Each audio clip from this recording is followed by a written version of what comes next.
Sup guys, here today to do Hunter x Hunter 2011 episode 146 review, and to my knowledge there's only like what, 2 episodes of Hunter x Hunter 2011 left.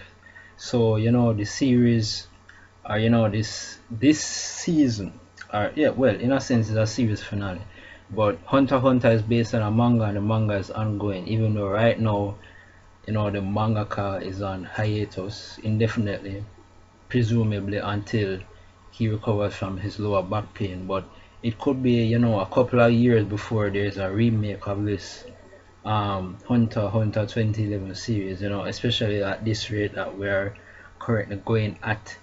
I'm guessing that other anime adaptation will resume once the manga ends, whenever that happens. Could be a couple years from now. Um, but so far that's that. But in this episode of Hunter x Hunter 2011, right? This episode, at the beginning we saw the interaction between Gon and his father Jin, and upon meeting Jin, the first thing that comes to Gon's mind is he's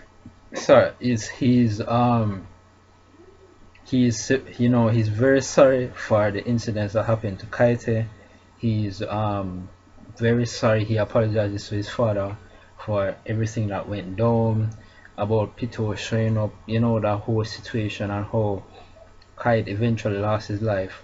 And his father, which his father told him the truth, which I believe was definitely true, about the fact that if Kite realized, right, it was in a sense Kite's fault as well, because if Kite had known that the enemy was this strong, he would have never risked bringing Gon and Killua along with him in that fight, because he knew that they would more or less be a burden to him, and his own life escaping from that scenario would not even be guaranteed. So it was he underestimated the enemy in that regard, and it wasn't necessarily Gun's fault as well. But he also said that in some ways you can say it's probably Gun's fault, because Gun was stronger. He probably could have done something in that situation, so in a sense. But he basically made Gun realize that it's not entirely his fault, so he doesn't have to feel so upset and hurt over what happened. But he's there and he's talking to Gun, even though Gun is his son. They haven't seen each other for years, right, for a very long time. And it's kind of formal. It's not lovey-dovey, and everybody in the crowd is saying that you're the guy's father, do something. That's how a father behaves. Like, everyone is cussing out Jin because they say that Jin is not behaving like a real father. Everyone hates his guts. He even gets into fight with the crew members, some crazy shit, right? So that's what happened in the first part. Then the other interesting incident that happened in the first part is when the election was supposed to resume, and Shield, not wanting Parston to get the top spot, she was hoping to use Gun in an interesting way, but Parston uses Gun's presence in a very interesting way to his own advantage, right? Maybe Parston knew that Lurio is wanting to become a doctor or something like that. Maybe that's why he decided to use Gun in this way. But he basically tells Gun to make a vote to decide between either Leorio or him to be the next chairman, because he says that the former chairman is on vacation on something, because he knows that Gun wouldn't necessarily know that the chairman is dead, and that news of the chairman's death would probably impact his decision. But he wanted to kind of sugarcoat it in a sense that the chairman is not there, so he wants Gun to make the decision, and Gun decides to choose him because Gun says that he knows that Leroy wants to be a doctor, which is absolutely true. So he can't be a doctor and a chairman at the same time, so that wouldn't work out. And Sheila got defeated right there on the spot. I'm sure that Parston, he knew about some info. That's why he made that move with Gun. He knew something along the line, somewhere along the line, that this was the right circumstance. That he knew somewhere along the line that with the whole situation between Leorio, that this was up pretty much. He must have known. So upon Parston winning all the votes, becoming the official 13th chairman, right, or winning the 13th chairman vote, he decides to appoint Sheila as his vice chairman and resigns from the chairman position.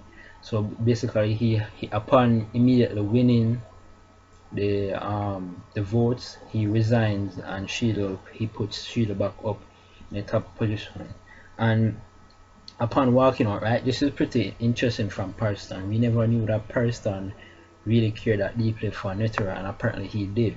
He basically said that the reason why he became vice chairman was to, in a sense, kind of toy with Netero, to prevent Netero from doing his own thing, and know that Netero is no longer there. He's not necessarily interested in becoming chairman, but he gives a position to Cheetah, and he gives Cheetah this dangerous look. Like he was saying to Cheetah, if you let the Hunter Association fall into bad standing, or if bad things happen from your leadership, then he'll think about playing with you as well. So he's hurting Shield in that sense, right? Very interesting from Parstam.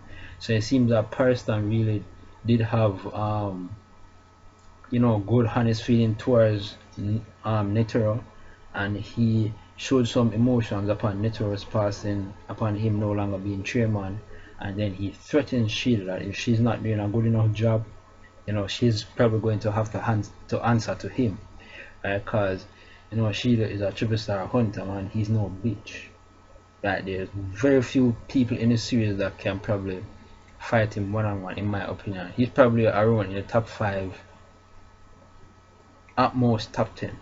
That's a fact in my opinion. Somewhere within top 5, top 10, within those who ranking, but no lower than top 10. That's my opinion. Parstam, he's somewhere up there. But so after that interesting turn of events, then the scene goes back over to Killua, Alluka, and Illumine, and basically Illumine came to the realization that for Killua doesn't always issue a wish request. Instead, he issues commands. And when he basically dissected the whole situation with the last wish that Maluki made for Alluka to wish him a computer, right? When Killua first came to Alluka, and Alluka asked him to give to play dead, and rather Alluka asked Killua to play dead and for a pat on the head. That seemed rather minuscule compared to the wish that was granted. So he's basically saying that the request that came after that, when the requests were made of Sabonis' fingernails, right, which is pretty severe, that seems more in line with the wish that was granted earlier. So he basically surmised that Killua, upon issuing commands, he bypasses this whole request thing. So basically Killua, anything he wants he can get basically through Alluka and Nanika, right? So he wants to use that as a means to control Alluka indefinitely, so that he will be in a sense invincible and be more powerful. But all Killua did was basically transport him back to their mansion. Like he commanded Alluka, or commanded Nanika to transport him back, and then he wanted to get rid of Nanika altogether. So he was pretty mean to Nanika, and then Alluka came out back and saying that you shouldn't be mean to Nanika, because Nanika basically is part of herself as well.